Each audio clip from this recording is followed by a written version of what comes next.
लेकिन जब अमेरिका की धरती से ही 5 वक्त के अजान गूंजने लगे, जब अमेरिका के बड़े बड़े नास्तिकों की भीड़ में कुरान की आयतों की तिलावत होने लगे, जब अमेरिका ईसाई ही उम्मते मोहम्मदी में शुमार हो जाए, जब इस्लाम को मिटाने की कसम खाने वाले ही इस्लाम के मुहाफिज बन जाएं, जब कुरान की बेहुरमती करने वाले ही कुरान के पैरोकार बन जाएं, तो नफरत और दौलत के ढेर पर सवार दुनिया के सबसे ताकतवर देश के लिए इससे बड़ी शर्म की बात क्या हो सकती है।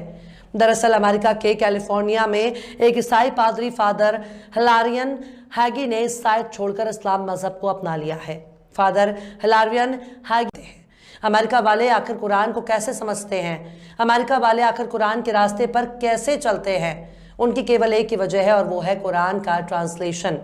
कुरान को अरबी से अंग्रेजी में ट्रांसलेशन के जरिए समझकर सारे अंग्रेज कुरान को अपनी जबान में समझ लेते हैं। यहाँ वाले तो पूरी जिंदगी अपनी जिहालत की वजह से जूते चप्पल खाता रहता है। इनके पैगंबर ने यानी पढ़ने का हुक्म दिया, इन लोगों ने मज़ारों की चादरें चूमनी शुरू कर दी।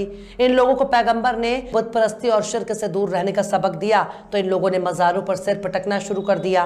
इन लोगों को पैगंबर ने कुरान को मजबूती से थामे रहने की हुक्म दिया, तो इन लोगों ने खुद को फिरके में बांट लिया।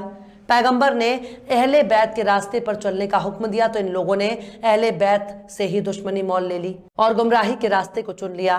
लेकिन अमेरिका वाले मुसलमान बन रहे हैं। उन्होंने कुरान को पढ़ना शुरू किया और कुरान को मजबूती से थामे रखा।